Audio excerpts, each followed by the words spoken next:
Very good morning my dear students. இன்றைக்கி கிளாஸில் quality of work life ஏன் தேவை அப்படிங்கிற விஷயத்த பார்க்க போகிறோம்.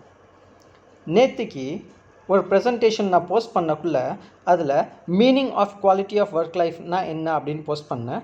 அதை தொடர்ந்து இப்போ இன்றைக்கி குவாலிட்டி ஆஃப் ஒர்க் லைஃப் ஏன் தேவை, why quality of work life is needed or necessary அப்படிங்கிறத நம்ம பார்க்க போகிறோம் ஒரு சில ரீசன்ஸோட.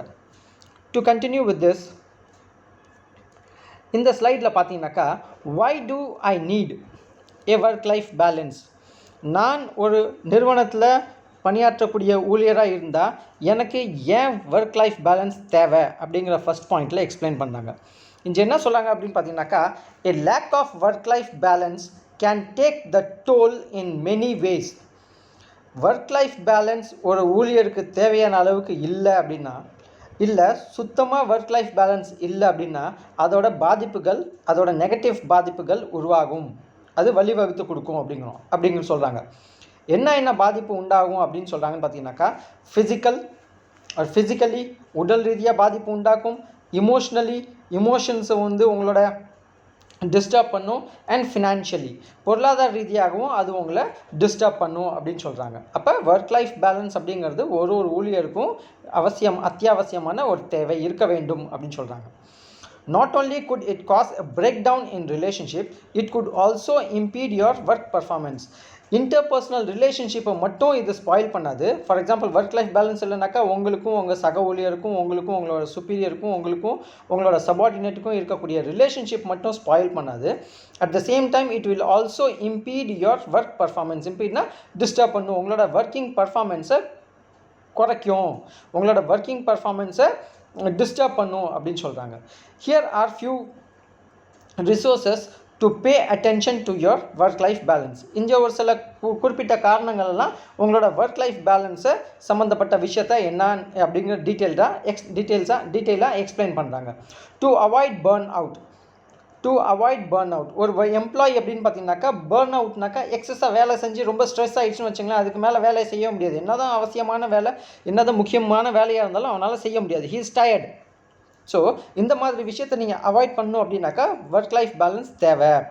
இன் addition to creating problems in your personal life, work too hard could also affect your career.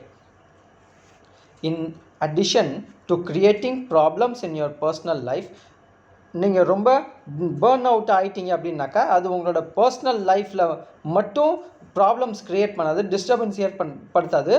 But working too hard could also affect your career. நீங்கள் உங்களோட professional கரியரையும் disturb பண்ணுறீங்க, ப்ரொஃபஷ்னல் கரியரையும் ஒரு இக்கட்டான சூழ்நிலையில் கொண்டு வைக்கிறீங்க அப்படின்னு சொல்கிறாங்க. After all you never do your best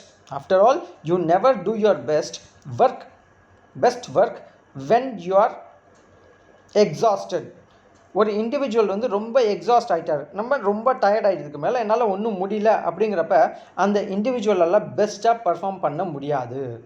and R short டெம்பர்ட்னா திடீர்னு சொல்லுன்னு கோவம் வருது இல்லையா, ஷார்ட் டெம்பர்ட். அந்த மாதிரி இமோஷன் லெவலில் இருக்கக்குள்ள, அந்த மாதிரி இமோஷனல் ஸ்டேட்டஸில் இருக்கக்குள்ள அந்த இண்டிவிஜுவலால் வேலை செய்ய முடியாது, இந்த இண்டிவிஜுவலால் பர்ஃபார்ம் பண்ண முடியாது அப்படின்னு சொல்கிறாங்க. It also doesn't look good from your boss perspective. உங்களால் சரியாக பணி செய்ய முடியல அப்படின்னாக்கா உங்களோட பர்ஃபார்மன்ஸ் அப்படின்னு பாஸ் பார்த்தாருனாக்கா அவருக்கும் நல்லா இருக்காது அப்படின்னு சொல்கிறாங்க. நெக்ஸ்ட் என்னன்னு பார்த்தீங்கன்னாக்கா, to reduce stress. Quality of work life ஏன் தேவை அப்படின்னு பார்த்தீங்கன்னா, first to avoid burning out. ரெண்டாவது பாயிண்ட் என்ன சொல்கிறாங்க, டு ரெடியூஸ் ஸ்ட்ரெஸ் அப்படிங்கிறாங்க. A person who doesn't achieve a satisfying work life balance, ஒரு இண்டிவிஜுவலுக்கு சாட்டிஸ்ஃபைங் லெவலுக்கு ஒர்க் லைஃப் பேலன்ஸ் இல்லைன்னாக்கா அவன் எதில் கொண்டு போய் முடியும், இந்த விஷயம் எதில் போய் முடியும்னு பார்த்தீங்கன்னாக்கா, can end up generating extra stress in their life. அவனுக்கு ஏற்கனவே ஸ்ட்ரெஸ்ஸு, இந்த ஸ்ட்ரெஸ் அவன் கண்டுகொள்ளலை because of work life balance இல்லை அப்படிங்கிற சூழ்நிலை வந்துச்சுனாக்கா இது இன்னும் அவனுக்கு எக்ஸ்ட்ரா ப்ராப்ளம் உருவாக்கும். அந்த எக்ஸ்ட்ரா ப்ராப்ளம் என்னன்னு பார்த்தீங்கன்னாக்கா, extra stress, more and more level of stress is generated for him. Then the author continues to say that, as we all know, stress when allowed to linger often causes side effects that can lead to health issues and personal distress.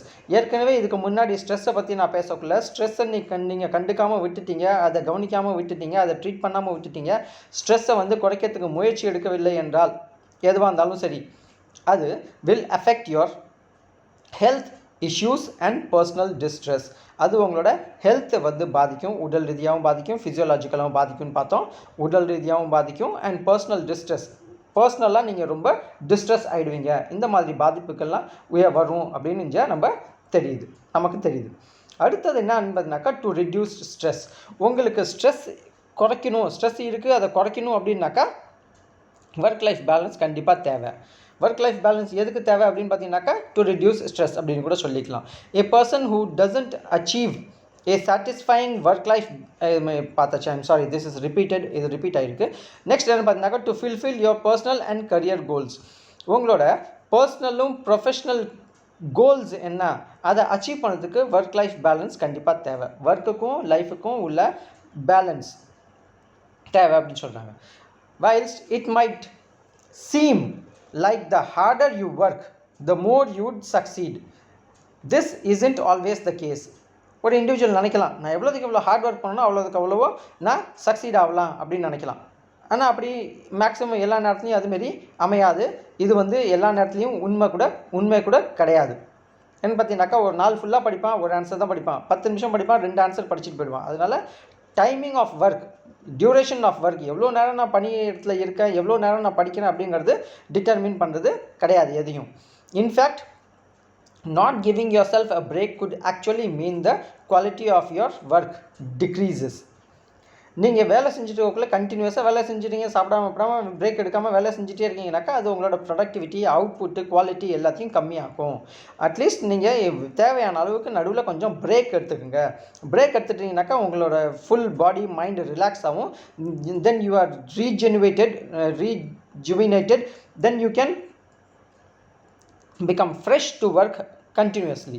Therefore jeopardizing your progression opportunities. இதெல்லாம் நீங்கள் செய்யாமல் இருந்தீங்கன்னாக்கா ஃபைனலாக வந்து உங்களோட progressive opportunities, நீங்கள் வந்து படியில் வாழ்க்கையில் தொழிலில் வந்து முன்னாடி போகக்கூடிய பாதையில் ஒரு தடங்கள் ஏற்படுத்துகிற மாதிரி இது அமையும். அதனால தான் குவாலிட்டி ஆஃப் ஒர்க் லைஃப் தேவை அப்படின்னு சொல்கிறாங்க.